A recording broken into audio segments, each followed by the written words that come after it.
Now we're moving on to the actual floating raft unit, the thing that floats on top of the water. This is what's very important right now to pay attention to what exactly the requirements are for your particular setup and the types of plants that you're growing, because that's going to determine how you're going to cut holes in your spacings for the raft unit. So for instance, this particular build, like I say, we're growing large crops. So they're going to require large spacing. So what we did is, what we wanted to have in this particular setup was 18-inch spacings between the holes. So what we did was take the 4 by 8, 4 foot by 8 foot styrofoam board that comes standard, and we cut them in pieces. The sizes that we cut them, and you can cut yours different than this, and I may change it in the future, but the size that we cut it is 4 by 4. So there's 2 4 by 8s that can be placed inside of this floating raft frame. So we took both of them and we just cut them in half. So we have 4 pieces that are 4 by 4. Work with me here, understand me, 4 by 4. So from there, the way we drilled the holes and the way we measured is we wanted 18-inch spacings. So we went 3 inches from the side and from the bottom, starting from the left-hand side, 3 inches from the side and the bottom, and then from there, we spaced out every 18 inches. And you can run across the length of this board, and if you do the same thing on the opposite side, and you space it 3 inches from the top and from the side, then you'll have an even spacing, and then you can fill in the middle, and then it'll be 18 inches. Everything will line up 18 inches. If you start with 3 inches from top to side, 3 inches from bottom to side, then when you fill in the rest, everything will fall into place at 18 inches. Now, this is with the board that's going to be on the left-hand side. There's also another board on the right-hand side, because remember, we cut them in half. So the board on the right-hand side, this one is going to start out with 9-inch spacing. It left off on the board on the left. That one is going to have 9-inch spacing from the last hole all the way to the edge. It's going to be 9-inch spacings. So from the next one on the side, that one is going to start out with 9-inch spacing. You see, it's going to have 9-inch spacing and then 18 inches everywhere after that. And then at the end of that one, it should be a 3-inch spacing between the last hole and the side of the raft.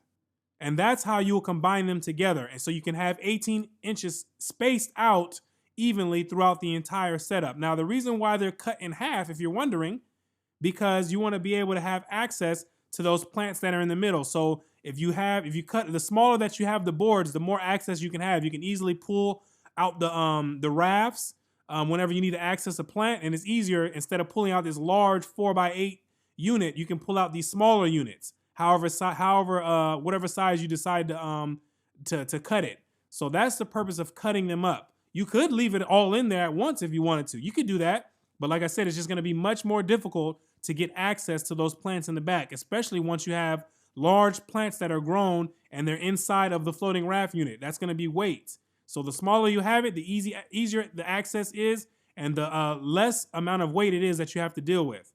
So these can be cut smaller. They don't have to be 4 by 4. These can be cut down to 2 by 4s. It can be cut down to 2 by 4. However you see fit, that's how it'll be cut. But this is how we did the dimensions for this. There's other ways to do it. You can do staggered, where you have one hole. That's gonna, if this was a smaller, or if we were growing smaller crops, we can have holes in the center of each one of these spacings, and we can have 9-inch spacings. We can put little holes in between there, so it is almost like a zigzag. And that's how it would work. So if we wanted to add more plants and grow smaller plants, just add more holes in there, and then voila, problem solved. 9-inch spacing. So once everything is cut out, obviously the next step is to place those floating raft units in the water that you have filled up inside of your unit. And you place them on top of there, get them situated to where they're supposed to go, and laid out in the correct area. Now, we have drainage here, that extra pipe that has that is going to be sticking up. What we have to do is also drill a hole in that area so we can have to have some space, and it's not going to be resting, or the raft unit is not going to be resting on top of the pipe. We want to make sure that it has its own hole, so when the water level begins to decrease, it has its hole, so it's not being clogged up and it's not having the floating raft resting on top of it. So we cut a hole in that. Voila, that's finished. Easy, nothing else to that. So as far as the rest of the drainage, because we're not finished yet, we have to plumb that drainage, that drain pipe. We have to plumb that back to the sump tank. That's returning back to the sump tank. So we dug underneath the floating raft unit, all the way underneath that, got all that gravel out of the way, dug a trench that went back to the sump tank, and then we laid pipe that connected it all the way back, and then we drilled a hole in the sump tank. This is an IBC tote that's being used as a sump tank. Drilled a 2.5-inch hole in the sump tank, slapped an 1.5-inch uniseal in there, and then that's where we're able to put our 1.5-inch pipe inside of the sump tank, and that's the returning water from the hydroponic or the floating raft unit